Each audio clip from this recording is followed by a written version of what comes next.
नमस्कार दोस्तों, कैसे हो आप सब। दोस्तों, दृष्टि नहीं दृष्टिकोण सही होना चाहिए।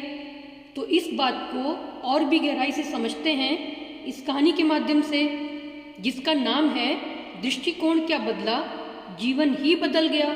तो चलिए शुरू करते हैं। एक राजा बहुत दिनों से विचार कर रहा था कि वह राजपाट छोड़कर आध्यात्म अर्थात ईश्वर की खोज में समय लगाए।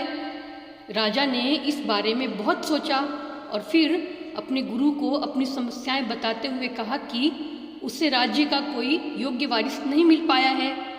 बेटा अभी छोटा है, इसलिए वह राजा बनने के योग्य नहीं है। जब भी उसे कोई इंसान मिलेगा जिसमें राज्य संभालने के सारे गुण हों, तो वह राजपाट छोड़कर शेष जीवन आध्यात्म के लिए समर्पित कर देगा। गुरु ने कहा, राज्य की बागडोर मेरे हाथों में क्यों नहीं दे देते? क्या तुम्हें मुझसे ज़्यादा सक्षम कोई इंसान मिल सकता है? राजा ने कहा, मेरे राज्य को आपसे अच्छी तरह भला कौन संभाल सकता है? लीजिए, मैं इसी समय राज्य की बागडोर आपके हाथों में सौंप देता हूँ। गुरु ने पूछा, अब तुम क्या करोगे?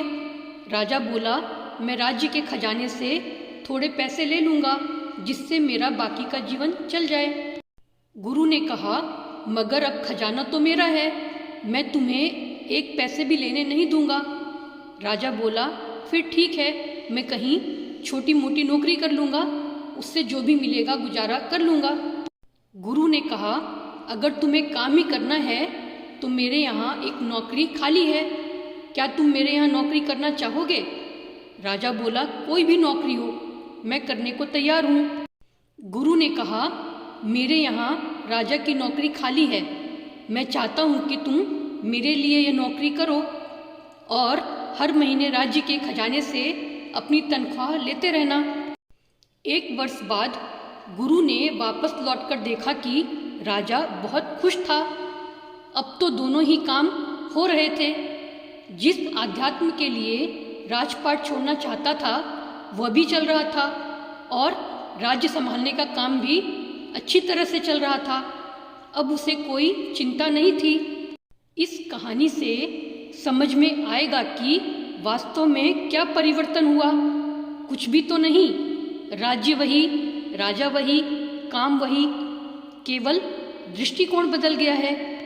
तो दोस्तों, इस कहानी से हमें सीख मिलती है कि हमारे जीवन में भी अगर कोई समस्या आती है तो हमें अपना दृष्टिकोण बदलना चाहिए। मालिक बनकर नहीं, बल्कि यह सोचकर सारे कार्य करें कि मैं ईश्वर का कार्य कर रहा हूँ। अब ईश्वर ही जाने, सब कुछ ईश्वर पर छोड़ दें। आप हर समस्या और परिस्थिति में खुश रह पाएंगे। धन्यवाद दोस्तों।